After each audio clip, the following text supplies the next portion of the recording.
الشيطان الرجيم بسم الله الرحمن الرحيم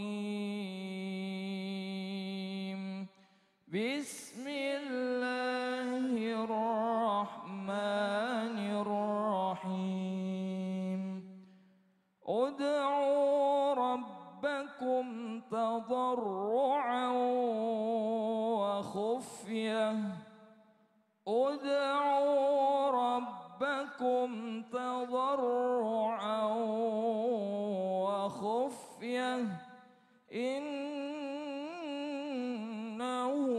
لا يحب المعتدين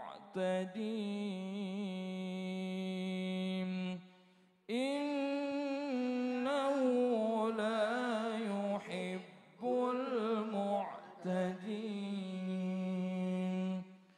ولا تفسدوا في الأرض بعد إصلاحها وادعوه خوفا وطمعا ولا تفسدوا في الأرض بعد إصلاحها وادعوه خوفا وطمعا إن رحمة الله قريب من المحسنين إن رحمة الله قريب من المحسنين صدق الله العظيم صدق الله العظيم. Alhamdulillah, kita tadi melanjutkan bacaan surah Al-A'raf ayat 55 sampai 56. Dan pemirsa, Islam itu indah. Sekarang di tengah-tengah saya sudah ada Ibu. Siapa namanya Ibu? Mic-nya boleh dipakai? Ibu siapa? Ibu Dedah. Ibu Dedah, ya dari Sukabumi. Sukabumi. Oke Ibu, boleh baca ya bareng-bareng kita ngaji di sini, kita belajar. Dari Ta'awudz Ibu ya.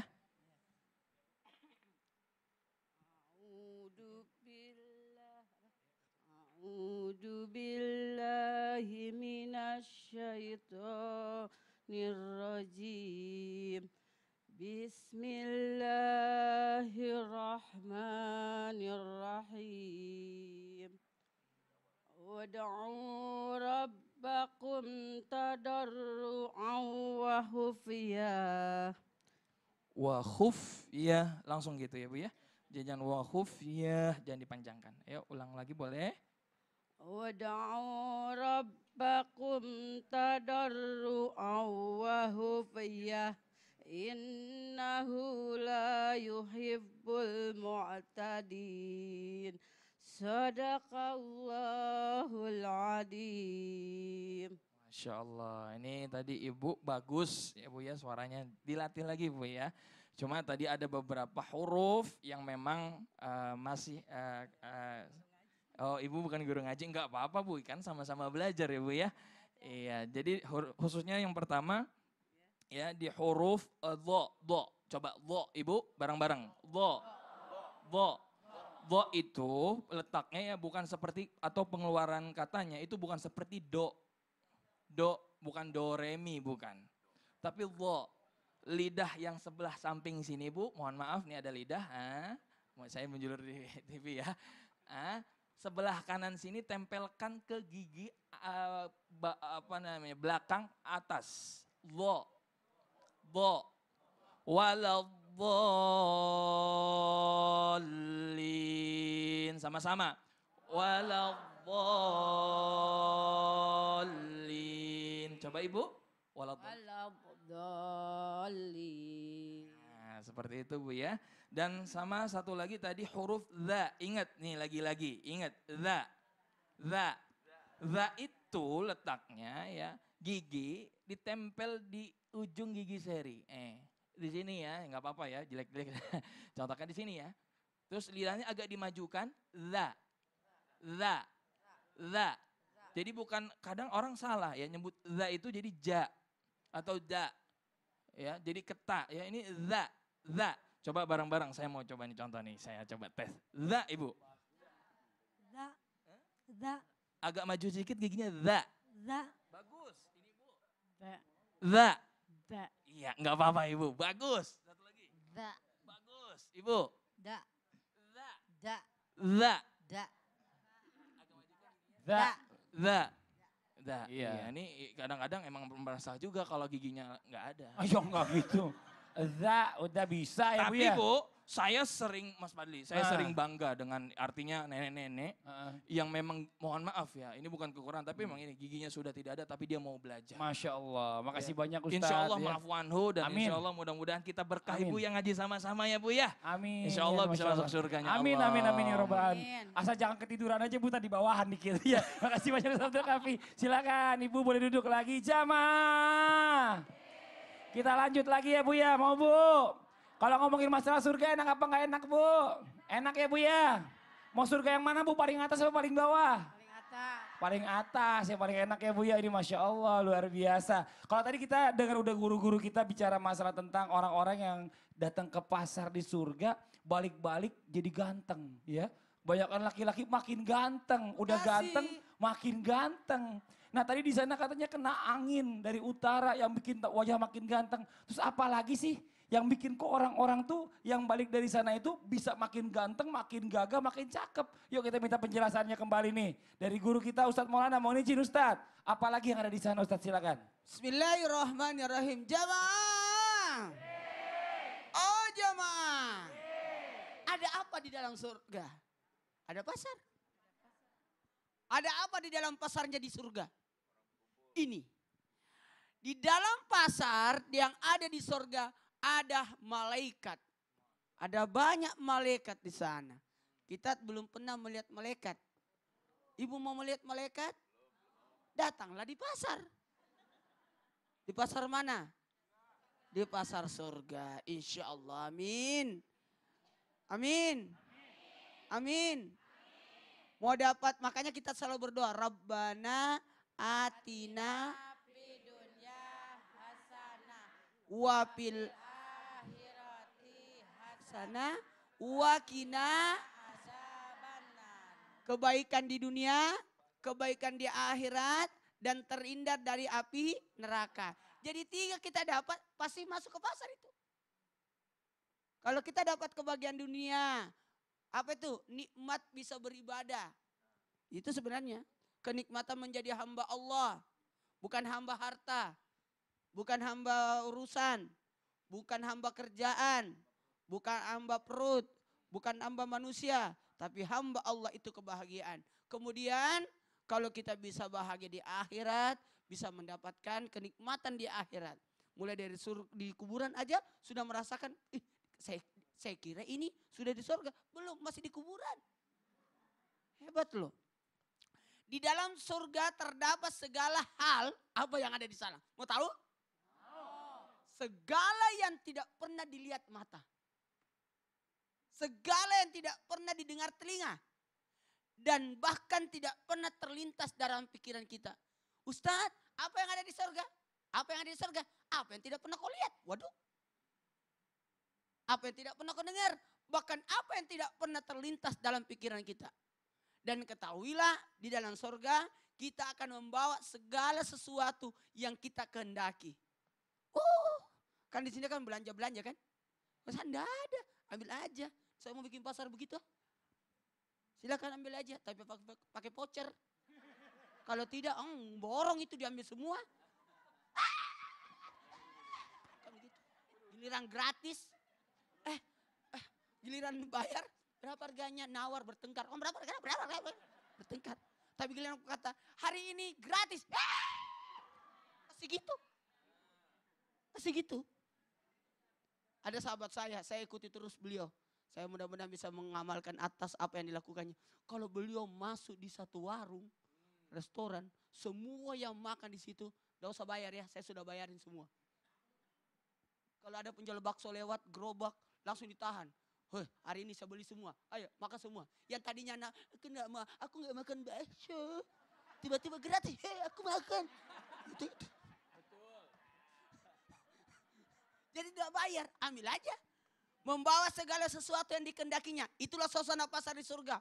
Ada lagi, semua barang tersebut tidak diperjualbelikan. Jadi tidak gratis. Ibu mau pakai bros sejenggot panjang mana? Ini baru sampai sini. Ya, Bisa sampai mana boleh. ya Bu? Bahkan di surga luar biasanya, oh betul tadi kata Asari, kita akan pulang ke sana dalam keadaan badannya wangi. Wih. Wajahnya berseri-seri. Kalau kita dari pasar kan di dunia beda. Bau. Wajahnya berkerut, habis uang. Berkerut, bajunya, Masya Allah. badannya bau. Iya. Kalau di surga baunya wangi. Wangi, ya Allah. Makasih banyak Ustadz, jazakallah khair atas penjelasannya, mudah-mudahan bermanfaat nih pastinya. Dan Amin. di surga nanti kita akan saling ketemu. Nanti kita ngobrol-ngobrol lagi Ya, ya. ya. Jangan sekarang. Jamaah. Kita lanjut lagi nih. Kita mau kasih kesempatan lagi sama bintang tamu kita, Eno. Iya. Ada lagi mau ditanyain gak nih? Enggak, aku cuma ada sih yang aku pengen tanyain. Cuma Apaan tuh? sekalian aku mau ngasih tahu nanti yang di surga itu yang rata-rata kayak umurnya kayak saya. Wih, Saya umurnya 33, enggak deng, 35 deng. Udah dikit. Korupsi dikit. Pak Ustadz aku mau nanya, katanya tentang penghuni surga. Mm. Katanya penghuni surga itu akan lebih banyak dihuni oleh orang-orang yang miskin dibanding orang-orang yang kaya. Dan katanya orang-orang miskin itu akan jauh lebih cepat masuk surga dulu dibanding orang kaya. Itu benar atau tidak? Ini Masya Allah. Katanya saya dengar juga gitu, 500 tahun lebih cepat daripada orang kaya. Tapi lebih banyak orang miskin apa benar Ustadz Ahmad? Di dalam kitab Syarah Uqudul Ujian fi Bayani Huquqi Zaujain yang dikarang oleh Imam Nawawi, dijelaskan bahwasanya Rasulullah Shallallahu alaihi wasallam bersabda dalam hadis yang datang daripada sahabat Abu Hurairah, "Marartu lailata usriya bi ila sama, faraaitu aktsaru ahluha an-nisa." Jadi kalau di sorganya Allah Subhanahu wa taala, kata baginda Rasul Nabi Muhammad Shallallahu alaihi wasallam, kebanyakan isinya itu adalah ya al-fuqara, yaitu orang-orang fakir. Tapi kalau di nerakanya Allah Subhanahu wa taala kebanyakan isinya perempuan. Dan di dalam hadis yang lain Rasulullah sallallahu alaihi wasallam bersabda yang datang daripada sahabat Muad bin Jabal bahwasanya kata Nabi Muhammad, yadkhulu al-jannata yadkhulu ahlul jannati al-jannata, akan masuk ke dalam surganya Allah Subhanahu wa taala para penghuni surga yang mana mereka itu fuqaraul muslimin, orang fakir dari golongan orang muslim. Qablal agniya binisfi yaumin, sebelum orang-orang kaya setengah hari, khamsamiyatu am, yaitu 500 tahun. Karena satu hari di akhirat sama dengan 1000 tahun di dunia. Jadi orang-orang miskin lebih dulu setengah hari daripada orang kaya. Bahkan di dalam hadis yang lain Rasul bersabda bahwasanya akhir daripada sahabat baginda Nabi Muhammad SAW yang paling belakangan masuk ke dalam surga itu adalah sahabat Abdurrahman bin Auf karena kekayaannya. Padahal kekayaannya digunakan untuk apa? Untuk berdakwah, berjihad di jalan Allah Subhanahu wa taala. Begitu juga dengan nabi. Ada nabi yang paling belakangan masuk ke dalam surganya Allah. Siapa? Nabi Allah Sulaiman bin Daud alaihi salam. Kenapa? Limakani mulkihi, karena kerajaan yang megah yang dia miliki. Padahal semua digunakan untuk beribadah kepada Allah. Kenapa? Karena banyak harta akan mendapatkan kesulitan, semuanya akan dihisap oleh Allah Subhanahu wa taala. Tetapi kalau orang fakir yang ridha, yang ikhlas, menerima dengan apa yang diberikan oleh Allah Subhanahu wa taala, di dalam hadis yang lain kata Allah, udkhuluhumul jannah. Masuklah kalian ke surganya Allah Subhanahu wa taala. Kalau orang fakir apa yang mau dihisap? Recehan semua. Yang penting ridho, yang Kalau penting orang ridho. naik pesawat tidak punya bagasi, langsung turun aja. Turun jalan Pergi. dia. Tapi kalau ada bagasi, makin banyak bagasi, Ya makin iya, lama kok makanya di makin bandara. antri. Pemeriksaannya juga makin lama, jadi kira-kira kayak gitu, jelas ya. Ini Masya Allah, makanya kenapa banyak Iya. orang-orang miskin duluan yang masuk duluan. Karena tadi Nabi Daud aja yang begitu hebat, Nabi Sulaiman ya. Nabi Sulaiman aja yang begitu hebat karena kerajaannya besar, banyak, hartanya luar biasa. Jadi paling belakang masuk surganya, karena pertanggungjawabannya ini Masya Allah luar biasa. Bagus banget pertanyaannya, mudah-mudahan bermanfaat buat semua. Alhamdulillah. Jamaah. Ini paling enak nih kalau kita bicara masalah tentang surga ya. Kalau tadi sempat dikatakan oleh guru kita nanti akan tanya, ngobrol-ngobrol sama teman-teman kita. Dulu kenapa sih kok bisa masuk surga? Nah kalau seandainya kita ngobrol-ngobrol yang lain, seandainya gitu ya. Kayak kita lagi di Islam itu indah, ketemu keluarga ngumpul-ngumpul, ngobrol-ngobrol, bisa gak sih? Atau mungkin gak seperti itu di surga? Mohon izin penjelasannya kembali nih Ustaz Azhari, silakan. Ya, bismillahirrahmanirrahim. Mas Fadli, terima kasih. Ibu-ibu yang dimuliakan oleh Allah Subhanahu wa taala, masih ingin berbicara tentang surga? Jadi Masya Allah di sana kita akan tadi seperti yang sudah saya sampaikan. Seluruh penduduk surga khususnya laki-laki yang diberikan kenikmatan pasar ini Masya Allah mereka berkumpul di sana. Mereka berkumpul di sana lalu kemudian saling berbicara. Apa yang mereka bicarakan sebenarnya? Yang pertama amal apa yang membuatmu masuk surga? Karena itu saya ingin tegaskan ini. Karena itu jangan pernah memilih-milih amal. Banyak itu hadis Nabi SAW. La tahkiranna minal ma'rufi syai'ah. Jangan pernah kamu sepelekan satu amal. Walau amal itu kecil, kamu hanya senyum di hadapan saudaramu. Kecil, hanya senyum. 2 senti ke kanan, 2 senti ke kiri. Surga. Coba ibu-ibu senyum semua, kamera. Ya, senyum. Itu surga insya Allah. Jangan pernah sepelekan amalan. Apalagi ibu-ibu. Kata Nabi SAW, ada banyak peluang potensi ibu-ibu itu masuk ke semua pintu surga. Kalau dia bisa menjaga 4 hal. Apa itu? Yang pertama sholat 5 waktu. Siap? Siap? Yang kedua puasa Ramadan. Siap? Yang ketiga ahsanat farjaha, menjaga kemaluannya. Siap? Yang keempat jangan melawan sama suami. Siap? Siap. Yang keempat jangan siap-siap doang Bu. Praktekin. Yang keempat siap. Semifinal agak berkurang yang jawab. Ibu-ibu yang dimuliakan oleh Allah Subhanahu wa taala, jadi sampai kata Nabi SAW, udkhuli al-jannah min abwabil jannah masyi'ti. Masuklah ke dalam surgaku, kamu mau lewat pintu mana silahkan kalau kamu bisa jaga 4 hal ini. Jangan pernah sepelekan amal apapun. Ini rumus. Saya ingin bagi rumus ini begini. Tidak ada yang pernah tahu amal mana yang akan menolong dia bisa masuk surga. Karena itu jangan pernah memilih amal baik mana yang kamu ingin lakukan. Sebaliknya tidak ada yang tahu dosa mana. Hatta itu dosa kecil yang akan bisa memasukkan kamu ke neraka. Karena itu jangan pernah pilih-pilih untuk meninggalkan dosa. Ibu-ibu yang dimuliakan oleh Allah SWT. Yang kedua apa yang diobrolkan penghuni surga. Mereka saling mengobrol. Ngomong-ngomong gara-gara apa sih tobat kita diampuni oleh Allah? Itu. Masing-masing penasaran. Kita kan dulu di dunia sama badungnya. Sama kita jahatnya gak soleh-soleh banget. Kok kita bisa masuk surga? Kira-kira kapan kita ditobatin? Temannya mengatakan, oh ternyata Masya Allah. Kita diterima oleh Allah tobatnya saat kita di sini. Sedang di sini mengerjakan ini. Itu yang diobrolkan para penghuni surga itu. Saudara yang dimuliakan oleh Allah SWT, jangan pernah sepelekan amal. Dan jangan pernah menunda-nunda tobat. Karena saat sampai di mana kita mendapatkan nikmat di surga, di pasar surga itu, kita saling mempertunjukkan amal-amal kita. Tempat di mana kita boleh berbangga dengan amal kita. Jadi luar biasa. Masya Allah luar biasa. Jadi bicara masalah tentang obrolan itu seputar-seputar bicara, kenapa kok kita bisa masuk ke surga? Amalan apa yang bikin kita bisa masuk ke surga? Dapat diterima Allah taubatnya. Masya Allah gitu. Kapan waktu kita taubatnya tuh? Nah itu yang kita kadang-kadang tuh gak pernah tahu ya. Jadi lakukan aja terus insya Allah. Dari beberapa kali yang kita lakukan. Semakin sering kita gak tahu yang mana yang diterima oleh Allah Subhanahu wa taala. Ini Masya Allah jazakallah khair. Makasih banyak Ustaz Azhari atas penjelasannya. Sama-sama ya Allah. Mas. Mudah-mudahan bermanfaat buat semua. Alhamdulillah. Jamaah. Buat yang di rumah jangan kemana-mana nih. Tadi sempat dikatakan juga di surga nanti kita akan cari teman-teman kita ya. Yang gak ada. Si ini kok gak ada. Apa kita bisa bantu nih teman-teman kita yang gak ada di surga. Untuk bisa bergabung sama-sama kita di surga. Dan juga nanti kita akan juga nih. Akan mendengarkan tausiah dari guru-guru kita tentang amalan-amalan atau doa-doa. Agar kita bisa masuk surga sekeluarga. Dan juga bisa mengunjungi pasar di surga. Mau Bu? Mau aja mau banget. Kalau mau banget yang di rumah jangan pindah-pindah channel, tetap di Islam itu Indah. Jamaah.